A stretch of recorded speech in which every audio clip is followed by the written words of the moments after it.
Bom dia, igreja, a paz do Senhor.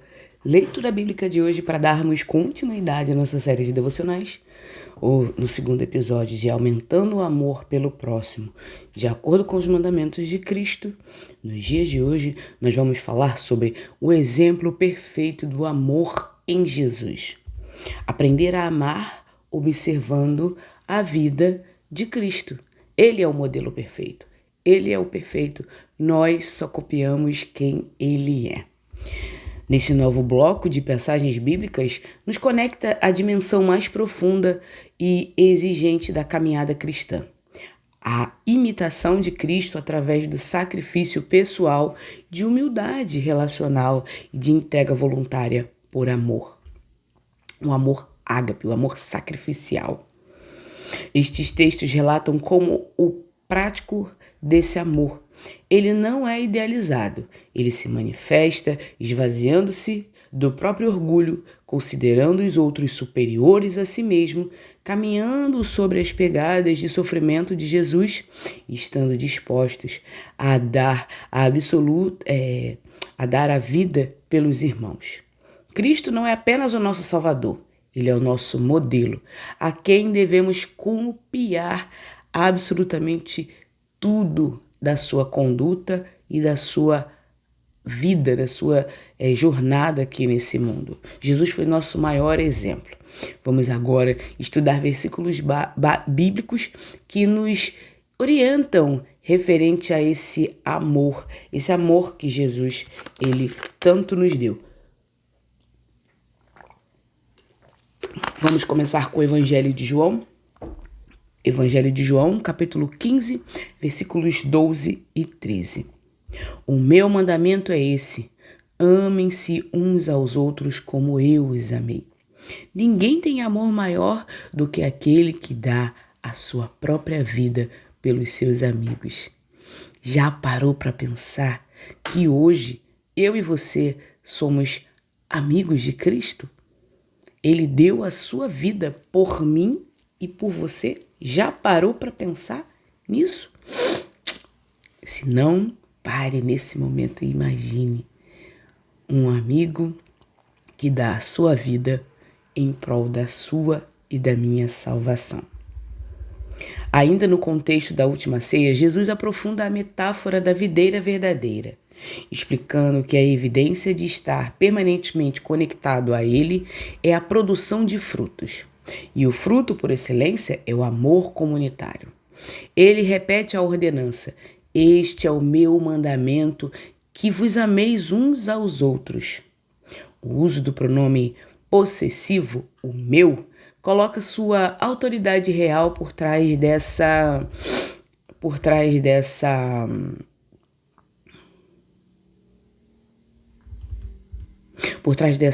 instrução. O padrão continua sendo o mesmo. Assim como eu vos amei. Jesus nos amou primeiro. Antes de pensarmos em ser servos de Cristo, Jesus já conhecia a nossa índole, quem seríamos principalmente nele e o que faríamos através dele. No versículo 13, Jesus define o ápice, a fronteira intransponível da expressão desse amor. Maior amor do que este, ninguém tem. Para demonstrar que esse amor é maior, ele aponta para a entrega da própria existência, que alguém disponha, doe a sua vida em favor dos seus amigos. O verbo significa colocar de lado, depositar voluntariamente. Não se trata de uma vida tirada por acidente ou força das circunstâncias, mas de uma renúncia consciente e deliberada em favor, no lugar de, em benefício de, daqueles a quem ele chama de amigos. Jesus estabelece a sua própria morte, iminente na cruz, como a definição viva e definitiva do que significa amar. Se hoje não precisamos mais fazer sacrifícios e holocaustos com animais, damos graças a Cristo Jesus por isso. Não só por isso, mas pelo seu sacrifício de se entregar vivo em nosso favor.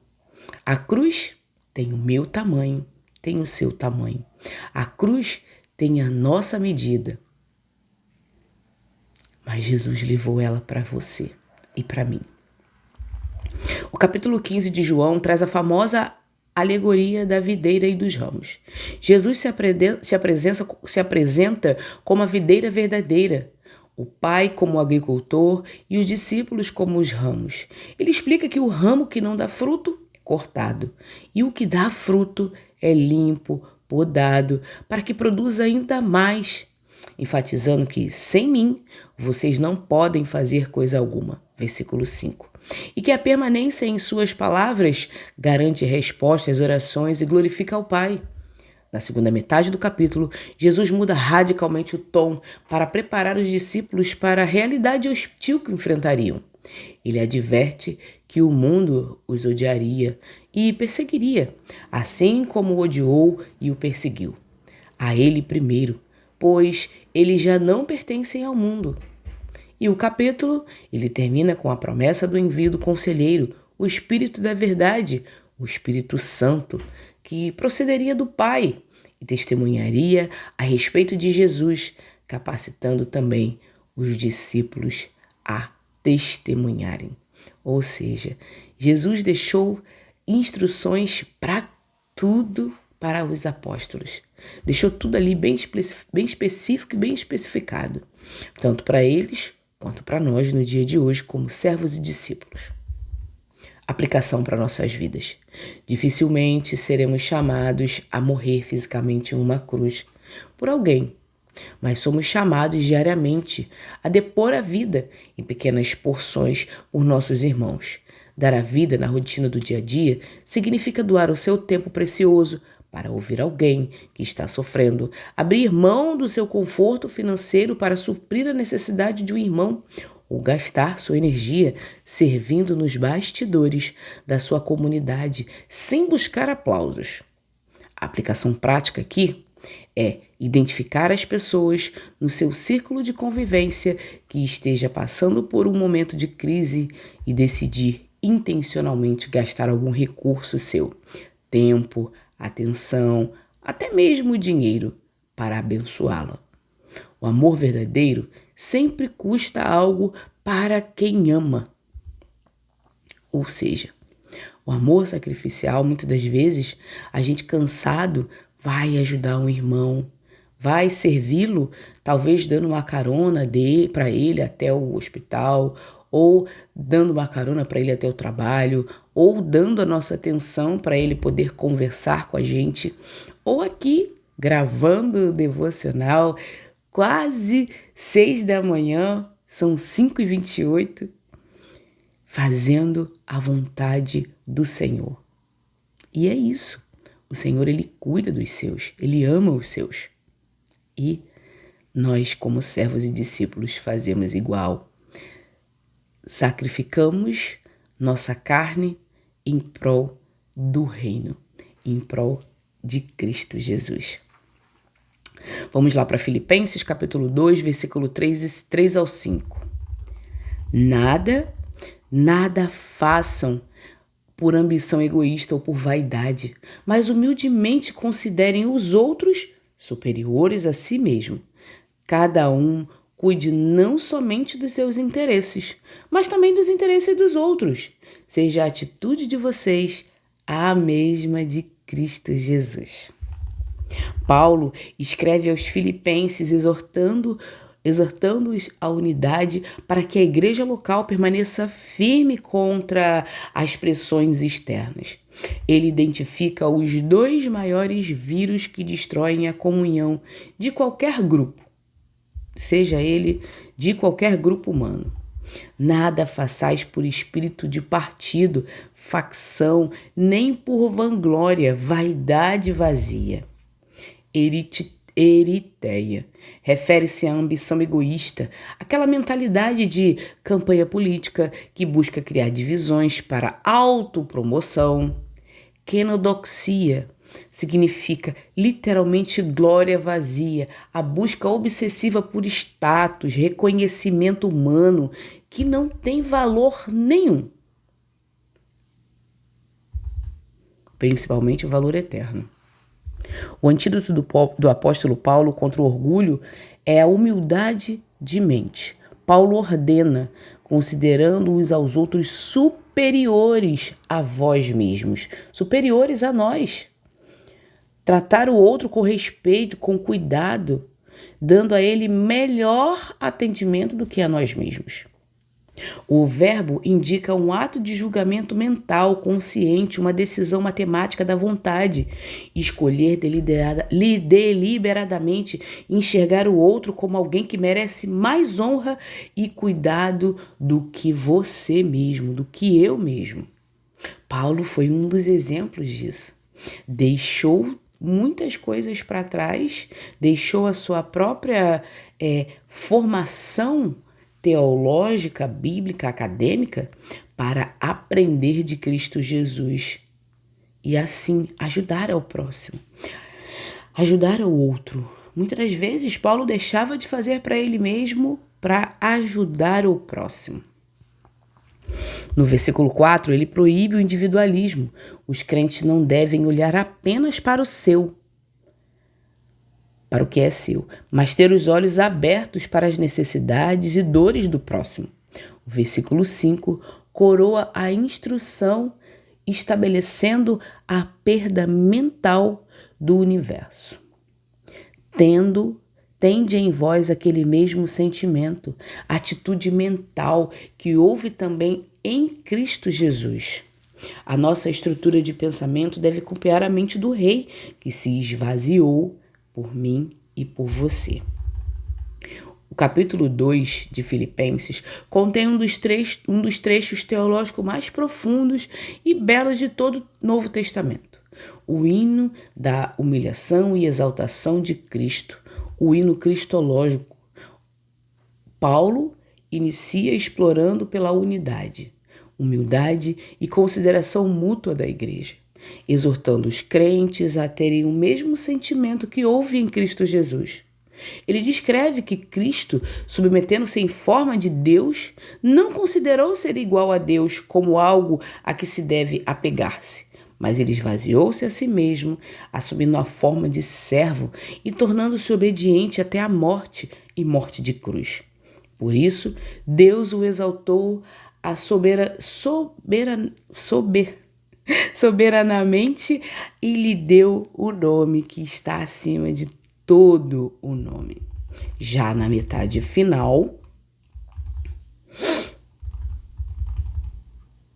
Paulo instrui os filipenses a desenvolverem a salvação com temor e tremor, brilhando como lumiares no mundo, e apresenta seus planos de enviar-lhes Timóteo e Epafrodito, a quem elogia ricamente por seu sacrifício e dedicação à obra. Aplicação. A nossa cultura atual é obcecada por autopromoção, direitos individuais e pelo sucesso a qualquer custo. Eu em primeiro lugar. Filipenses 2 quebra essa lógica por completo. A aplicação prática deste texto é exercício intencional do segundo lugar. No seu casamento, no seu trabalho, na sua igreja, experimente deixar que o outro receba crédito. Escolha ouvir antes de impor a sua opinião e dedique tempo para ajudar alguém a alcançar os objetivos dela, mesmo que isso adie um pouco os seus. Ter a mente de Cristo é entender que o topo do reino de Deus é alcançando, servindo de baixo. Não começa de cima para baixo, tá certo? Que Jesus ele desceu para nos ajudar, mas ele desceu, ele se esvaziou de ser Deus e não considerou isso como algo superior. Mas não, ele humilhou-se e serviu ao povo. Fez diversos milagres, multiplicou diversas vezes pães. Então, ele estava sempre disponível e disposto a ajudar e a edificar ao povo, glorificar ao povo, sabe? Mostrar ao povo qual é o caminho, qual é o verdadeiro caminho, que é servindo uns aos outros. Efésios capítulo 5, versículo 1 e 2. Portanto, sejam imitadores de Deus como filhos amados e vivam em amor, como também Cristo nos amou e se entregou por nós, como oferta e sacrifício de aroma agradável a Deus. Dando continuidade às exortações práticas sobre como viver em comunidade dos remidos, Paulo apresenta um mandamento que, à primeira vista, parece humanamente impossível. Tornai-vos, pois, imitadores de Deus. A palavra da qual derivamos mímica e imitador era usada na antiguidade para descrever um ator que produzia perfeitamente os gestos de um personagem, ou o filho que copiava os passos de um pai. Paulo fundamenta esse mandamento na nossa nova identidade leal e afetiva, como filhos amados. Um filho imita o pai não por obrigação jurídica, mas por admiração e intimidade. O versículo 2 descreve a atmosfera dessa imitação. E andai, vivei em amor, o verbo peripateite refere-se à caminhada diária, à conduta habitual, ao estilo de vida comum. E qual é a métrica desse caminhar? Assim como também Cristo nos amou. Paulo explica a natureza desse amor utilizando a linguagem cultural do sistema de sacrifícios do Antigo Testamento e se entregou a si mesmo por nós como oferta e sacrifício a Deus em aroma suave e dor. O verbo paredoquem indica uma entrega voluntária e total à morte. Cristo reuniu a si mesmo a função de sacerdote e de cordeiro. Sua morte na cruz foi uma prosporã, oferta voluntária, e uma tisiã, sacrifício de sangue, que subiu ao trono celestial como uma osmen euódias, aroma agradável, perfume suave, satisfazendo o Pai e entregando os seres humanos. O verdadeiro cheira bem diante do trono de Deus. Sua oferta, seu sacrifício, sua devoção, o Senhor sonda mentes e corações. E Ele sabe se você está sendo verdadeiro ou não. Deus é especialista em nos mostrar se estamos de verdade, sendo de verdade ou não. Se é só uma fantasia. O capítulo 5 de Efésios desafia os crentes a viverem na luz e a abandonarem completamente as obras das trevas. Paulo condena severamente a imoralidade sexual, a impureza, a avareza e as conversas tolas ou obscenas, alertando que os praticantes dessas coisas não têm herança no reino de Cristo. Ele exorta a igreja a discernir o que é agradável ao Senhor e não a participar das obras infrutíferas das trevas, mas antes expô-las e a viver com extrema sabedoria, aproveitando ao máximo cada oportunidade, porque os dias são maus. Versículo 16. Ele ordena: não se embriaguem com vinho, mas deixe-se encher pelo Espírito. Versículo 18. Estimulando uma vida de louvor e gratidão constante. Na seção final, o apóstolo introduz o famoso código doméstico cristão, usando a analogia do casamento entre marido e esposa para ilustrar o ministério da união sacrificial e submissa entre Cristo e a igreja. Quando nós perdoamos alguém que nos feriu, quando decidimos amar quem não merece, ou quando abrimos mão dos nossos direitos para manter a paz, a nossa vida exala um perfume espiritual que alegra a Deus. A aplicação prática aqui é olhar para o seu estilo de vida diário e se perguntar: as minhas reações e atitudes diárias se parecem com as reações de Deus ou com as reações do mundo. Lembre-se de que você é um filho amado. Você não precisa implorar por atenção agindo com egoísmo.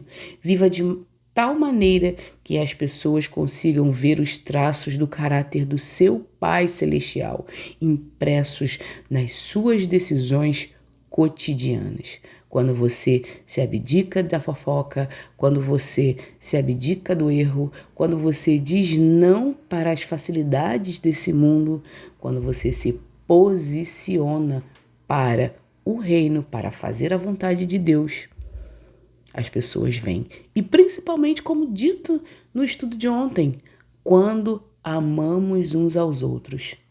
Essa é a maior evidência do cristão, o amor ao próximo. Porque Cristo Jesus fez isso.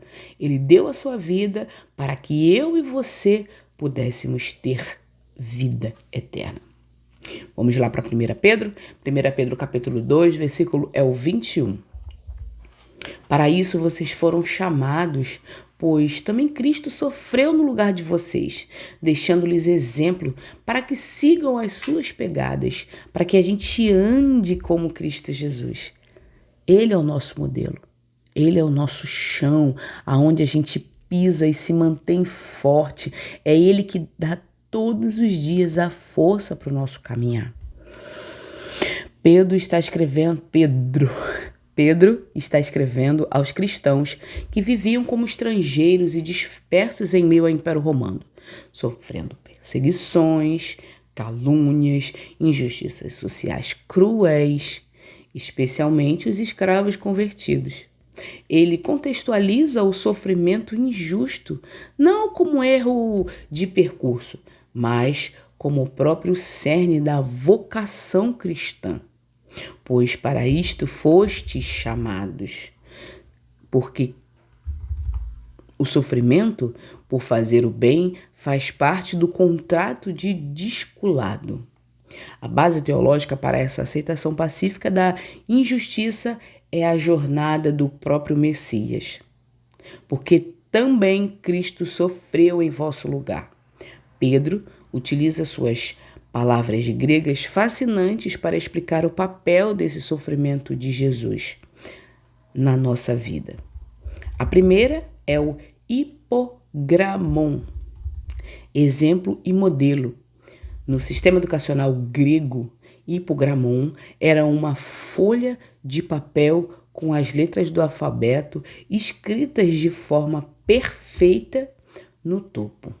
A criança colocava seu papel por baixo e cobria os traços para aprender a escrever corretamente. Cristo escreveu a história perfeita de como reagir à dor. Nós devemos apenas cobrir os traços, fazendo exatamente igual.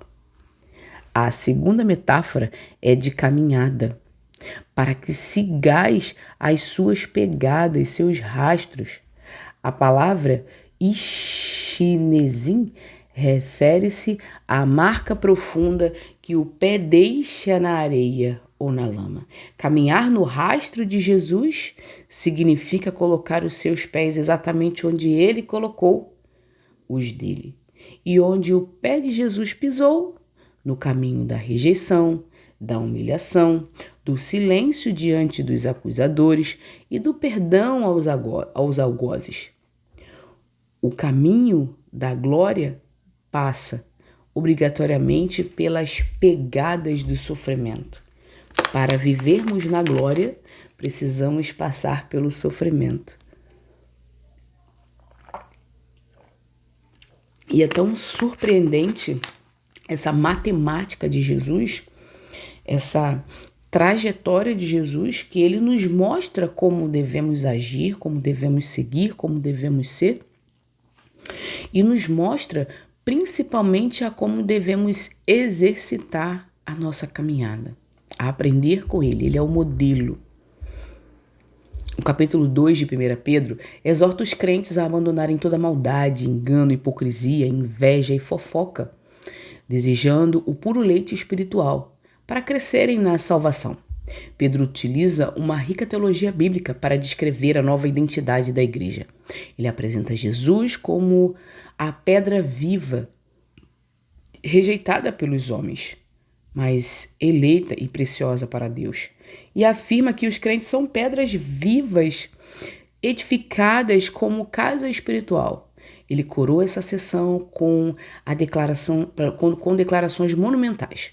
Vocês, porém, são geração eleita, sacerdócio real, nação santa, povo exclusivo de Deus, para anunciar as grandezas daquele que os chamou das trevas para a sua maravilhosa luz.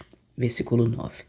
Na metade final, o apóstolo instrui sobre a conduta excelente entre os pagãos, ordenando a submissão honesta às autoridades civis e aos senhores, seus patrões, usando o sofrimento paciente e silencioso de Cristo na cruz como modelo supremo de submissão e cura para as nossas almas. Cristo Jesus é o modelo. Não tem outro para copiarmos, somente Ele. A nossa mensagem central que unifica esse estudo é que o verdadeiro discipulado cristão consiste na imitação exata e sacrificial do caráter de Jesus Cristo.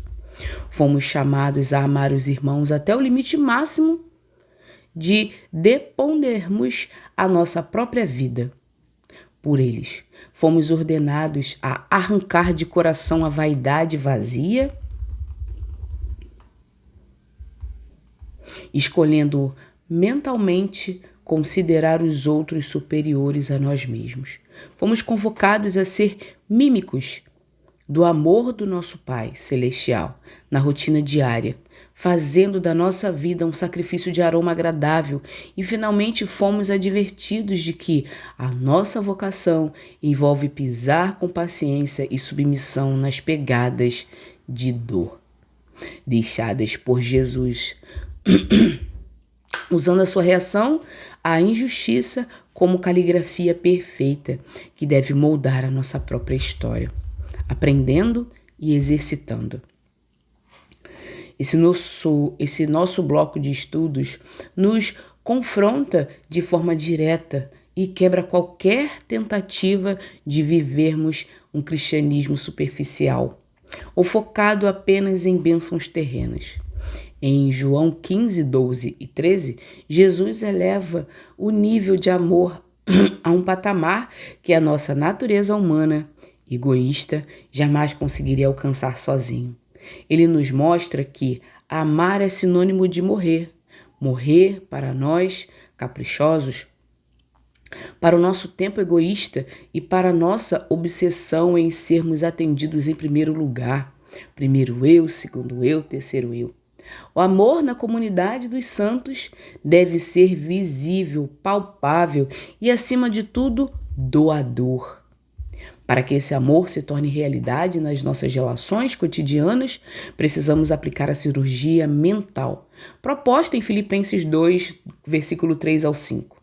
O orgulho, a vaidade vazia e a necessidade de estar sempre certo ou em primeiro lugar são os grandes destruidores do casamento, amizades, colegas de trabalho, dentro da igreja. Ter a mente de Cristo é ter a coragem de descer e de servir, de dar preferência ao outro e de se alegrar com o crescimento do irmão. A humildade não é um sentimento de inferioridade, é uma decisão voluntária de mente, de usar a força para carregar o mais fraco.